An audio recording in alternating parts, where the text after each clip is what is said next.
Assalamualaikum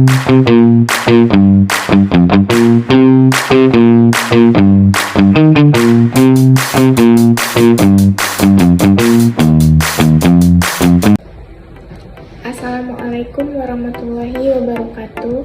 Perkenalkan, nama saya Bintan Lestari dari Pendidikan Bahasa dan Sastra Indonesia yang akan membacakan cerpen yang berjudul Dari Masa ke Masa, karya A.A. Nafis.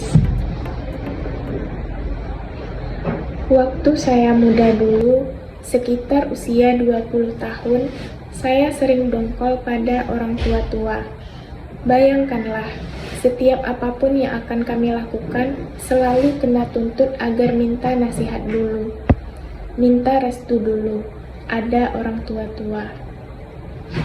Memang tidak ada paksaan, tapi selalu saja ada pesan-pesan agar sebelum kami mulai melaksanakan kegiatan kami, sebaiknya kami berbicara dengan Bapak Anu, Bapak Polan, Bapak Tahu, atau pada Bapak sekalian Bapak.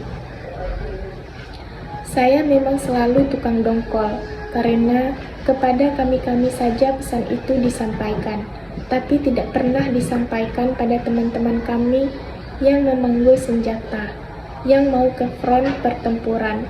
Padahal pekerjaan itulah yang paling berat risikonya.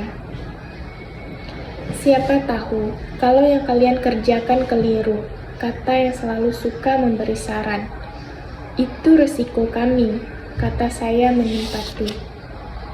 Saya tahu, tapi kan lebih baik kalau resikonya tidak ada, katanya pula. Tapi, kenapa teman-temannya yang mau pergi petang itu tidak disuruh minta nasihat dulu? Tanya saya karena masih dongkol. Proklamasi telah lebih dulu merestui mereka, malah menganjurkannya. Kilah orang yang selalu suka memberi saran itu. Biasanya kami jadi bimbang, lalu terpaksa jugalah kami boyong ke rumah semua orang-orang tua yang patut-patut itu. Anak-anak muda waktu saya dulu punya kegiatan yang macam-macam. Jika tidak ikut memanggul senjata, misalnya bikin sandiwara, ikut diskusi, mengadakan kursus, pameran, bahkan juga pasar malam. Untuk setiap jenis kegiatan itu selalu ada saja orang tua-tua yang dikatakan expert untuk memberi nasihat dan restu sesuai dengan keahlian dan pengalamannya. Macam-macam cara masing-masing mereka menyambut kedatangan kami.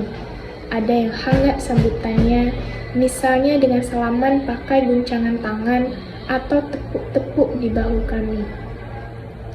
Ada yang lagi asik menulis terus setelah tahu kami datang. Juga ada yang baru muncul setelah sejam kami menunggunya di ruang tamu. Pada umumnya, oleh orang tua-tua itu kami diberi wejangan yang tak pernah pendek-pendek, selalu panjang, berjela-jela sampai pantat kami gelisah. Bukan karena penat saja, tapi juga karena digigit ketinding. Jenis kutu busuk yang dikatakan bangsat oleh orang Jakarta. Bukan main dongkolnya kami. Lebih-lebih, saya yang memang pendongkol nomor 1 di antara teman-teman saya. Betapa tidak, sudah menunggu begitu lama, lalu diberi wejangan panjang-panjang yang sering tidak ada sangkut pautnya dengan urusan kami. Lalu digigit kepinding pula. Sungguh jahanam bangsat itu. Kata saya dalam hati, kalau teman-teman kami yang prajurit itu harus menerima wejangan sepanjang itu bila hendak pergi ke front, pastilah serdadu musuh sudah menanti di balik pintu. Lama-lama, setelah berpengalaman cukup banyak, saya bisa menarik kesimpulan tentang sikap orang-orang tua itu. Kalau orangnya orang partai, sambutannya selalu hangat pada kami orang muda. Kalau orangnya pandai, yang pada umumnya bekas guru, kedatangan kami selalu disambut dikala mereka sedang sibuk, entah sedang menulis, entah sedang membaca, dan tidak jarang pula sedang memangkas tanaman bunga di halaman rumahnya. Tapi, kalau ia pejabat, apa ia orang partai atau orang pandai? Mereka selalu suka membiarkan kami menunggu berlama-lama di ruang tamu. Hal yang sama dilakukannya bila datang ke kantor atau ke rumahnya. Betapa tidak enaknya diperlakukan demikian. Namun, prosedur memuliakan orang tua-tua itu tidak dapat dihindarkan kalau kami mau aman dalam kegiatan kami. Bertahun-tahun kemudian, saya menarik kesimpulan bahwa orang tua-tua itu bersikap demikian kepada kami, orang muda-muda dulu itu, karena mereka tengah memelihara posisi yang ditinggal sekomeng lagi, karena kekuasaan revolusi tidak berada di tangan mereka. Lebih susah lagi kalau kami berhasil dengan gemilang dalam melaksanakan kegiatan kami. Kami akan selalu direpotkan orang tua-tua itu. Malah tambah sering kami sukses, tambah repotlah kami. Mereka pada mendesak agar kami memintanya menjadi penasihat kamilah, pelindung kamilah. Bahkan ada di antara mereka yang bergembor-gembor kemana-mana, bahwa kami adalah anak-anak asuhannya lah, kadernya lah, klaim. Mereka itu bukan menyenangkan, malahan sangat menyulitkan kami. Sebab pada waktu saya muda dulu, partai-partai sangat banyak, dan mereka semua saling sengit dan berjor-joran. Kalau satu orang telah kami minta jadi penasihat kami, atau biarkan mereka mengklaim, maka orang lain yang berlainan partai akan membilang kami sebagai mantel partai anu, sehingga orang partai lain bisa sakit hati. Tak jarang terjadi, kami terkena intrik dari pihak yang tidak suka, hal-hal yang memang membingungkan, menyusahkan, bahkan juga menimbulkan kecewa dan mematahkan semangat. Dan saya jadi tambah dongkol lagi. Waktu saya muda dulu, suatu sukses bukanlah hal yang menyenangkan.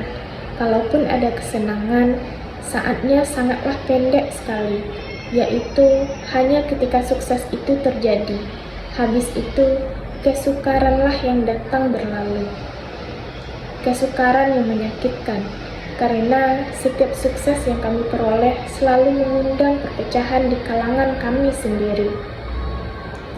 Mulanya saya tidak tahu kenapa setiap sukses selalu membawa bencana, tapi lama-lama saya mengerti juga, dan itu mencengangkan saya benar.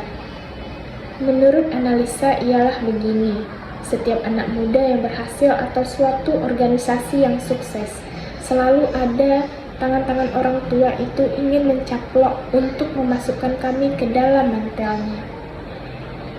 Kalau organisasi kami tidak bisa mereka kaplok secara utuh, maka anggota kamilah yang mereka preteli seorang demi seorang.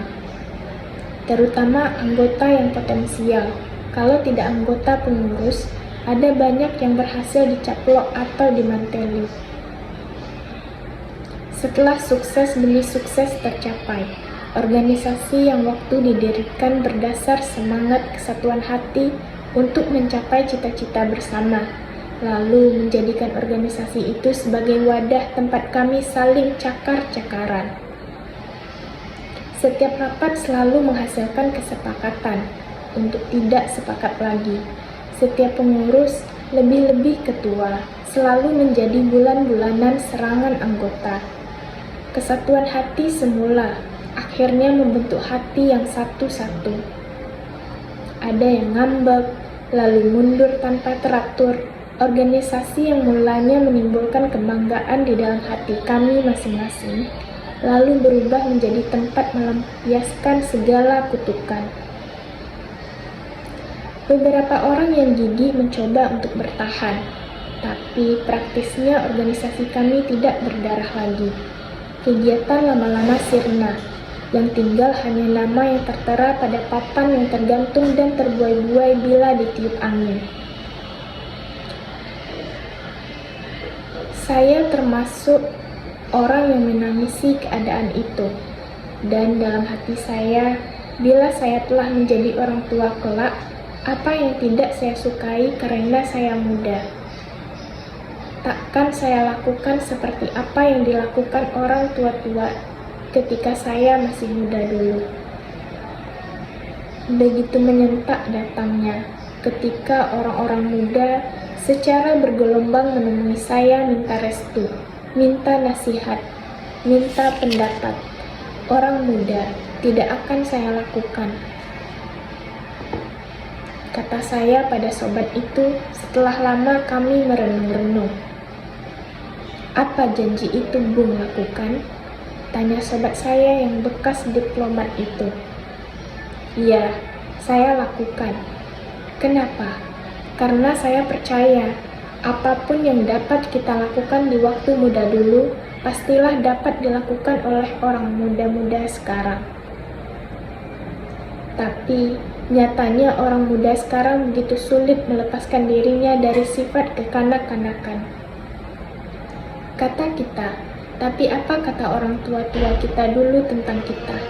Tanya saya membalikkan alasannya. Coba Bung renungkan, apabila orang-orang muda sekarang diberi peran yang sama seperti apa yang kita lakukan dulu, akan apa jadinya republik ini? Tanya sobat saya itu seraya membalakkan matanya. Tiba-tiba, saya ketawa meledak, sehingga air mata saya pun berderai-derai. Lalu mata yang membalak jadi menyipit sebelum bertanya kenapa saya tertawa.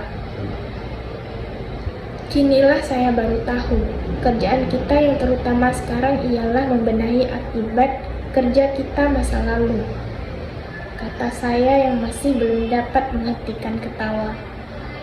Dan sobat saya itu memang diplomat, karena ia tersenyum saja oleh kata-kata saya itu, seperti senyum anak-anak saya bila melihat binatang favoritnya tampil dalam acara, dari masa ke masa di televisi.